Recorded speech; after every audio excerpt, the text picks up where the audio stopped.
Hello കൂട്ടുകാരെ, നല്ല പഞ്ഞി പോലെ സോഫ്റ്റ് ദോശയും തേങ്ങ ചട്നിയും ഉള്ളി ചട്നിയാണ് നമ്മുടെ ഇന്നത്തെ ബ്രേക്ക്ഫാസ്റ്റ്. അപ്പോൾ ഉള്ളി ചട്നി ഉണ്ടാക്കാൻ എളുപ്പമാണ്.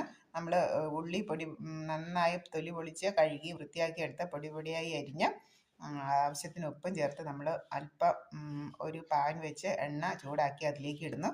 അപ്പോൾ ഉള്ളി നന്നായിട്ട് വഴന്ന് കഴിയുമ്പോഴേക്കും അതിന് ആവശ്യത്തിനുള്ള മുളക് പൊടിയും കൂടെ ചേർത്ത് ആ മുളക് പൊടിയുടെ ചുവപ്പ് നിറം ഒന്ന് മാറി ഒരു ബ്രൗൺ കളറിലേക്ക് ആകുമ്പോഴേക്കും നമുക്ക് വാങ്ങാവുന്നതാണ്. അപ്പോൾ ഉപ്പും എരിവും എണ്ണയൊക്കെ പിടിച്ച് നല്ല ഹോട്ടലിൽ നിന്ന് നമ്മൾ കഴിക്കുന്ന അതേ ഉള്ളിച്ചമ്മന്തിയാണ്.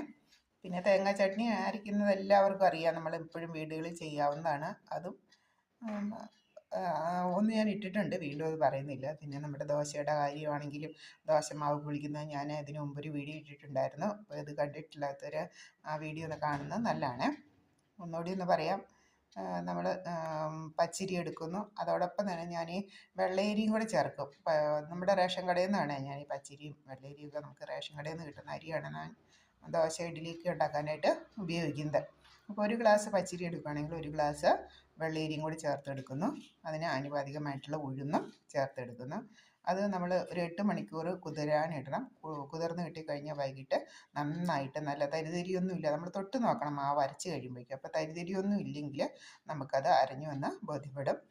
അതോടൊപ്പം തന്നെ ചെറിയൊരു തവി ചോറും കൂടെ ഞാൻ ചേർക്കും. അപ്പോൾ ചോറും കൂടെ ചേർത്ത് കഴിയുമ്പോഴാണ് നമുക്ക് ഇങ്ങനെ നല്ല സോഫ്റ്റ് കിട്ടുന്നത്. അപ്പോൾ ചോറിൻ്റെ അളവ് അധികമായാലും നമുക്ക് ഈ പാനിൽ, അതായത് ദോശക്കല്ലിൽ അത് ഒട്ടിപ്പിടിച്ച് പോകും. അപ്പോൾ അധികം ആവാൻ പാടില്ല.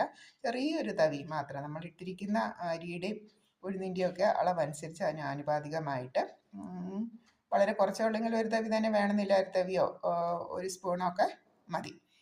അപ്പോൾ ഇങ്ങനെ നമ്മൾ വൈകിട്ട് തയ്യാറാക്കി വെച്ച് കഴിഞ്ഞ് നമുക്ക് രാവിലെ വെളുപ്പിന് 5 മണിക്കോ 6 മണിക്കോ ഒക്കെ നല്ല സോഫ്റ്റ് ദോശ ഇഡ്ഡലിയൊക്കെ നമുക്ക് തയ്യാറാക്കി എടുക്കാനായിട്ട് പറ്റും. Okay, bye bye. അടുത്തൊരു വീഡിയോ ആയിട്ട് അടുത്ത ദിവസം കാണാം. Okay, by.